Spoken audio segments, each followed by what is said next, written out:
আমাদের সকলকে কিন্তু সুশৃঙ্খল থাকতে হবে।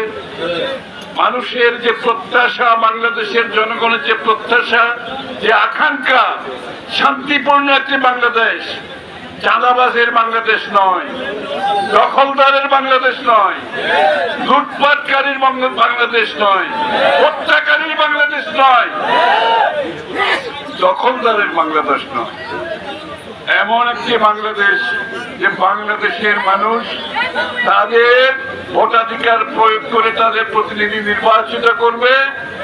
এই সমস্ত প্রতিনিধি আপনাদের কাছে জবাবদিহি থাকতে হবে, আপনাদের কাছে দায়বদ্ধ থাকতে হবে। যা ইচ্ছা তা করবে এমপি হয়ে, মন্ত্রী হয়ে, সরকার হয়ে, সেটা বাংলাদেশে আর চলবে না। এটার দিন শেষ হয়ে গেছে।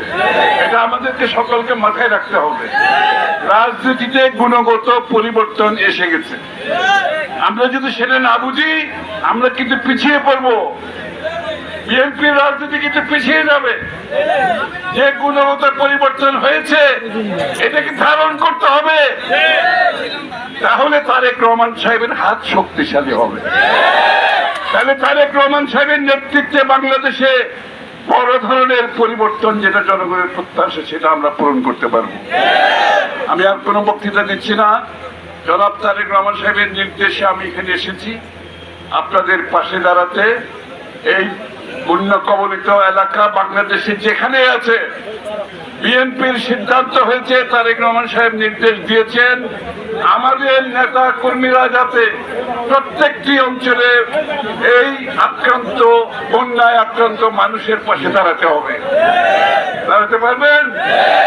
মানুষের পাশে দাঁড়াতে হবে। এটা বিএনপির রাজনীতি, কিন্তু লুটপাটের, চাঁদাবাজি বিএনপির রাজনীতি নয়।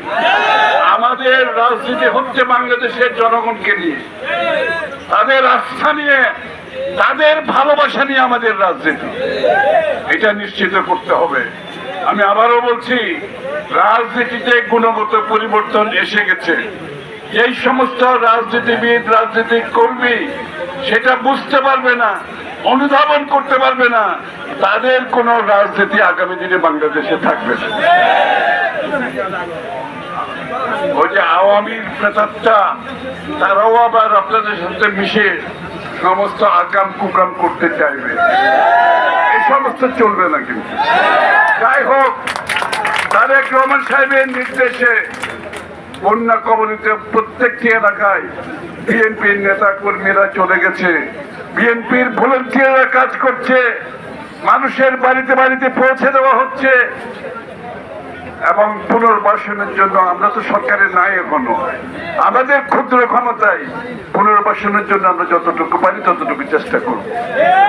ইনশাআল্লাহ আগামী দিনে যদি সরকার পরিবর্তন হয়, বাংলাদেশের মানুষ যদি আমাদের সমর্থন দেয়, সেটা সম্পূর্ণ পুনর্বাসনের দায়িত্ব সেই সরকারকে নিতে হবে।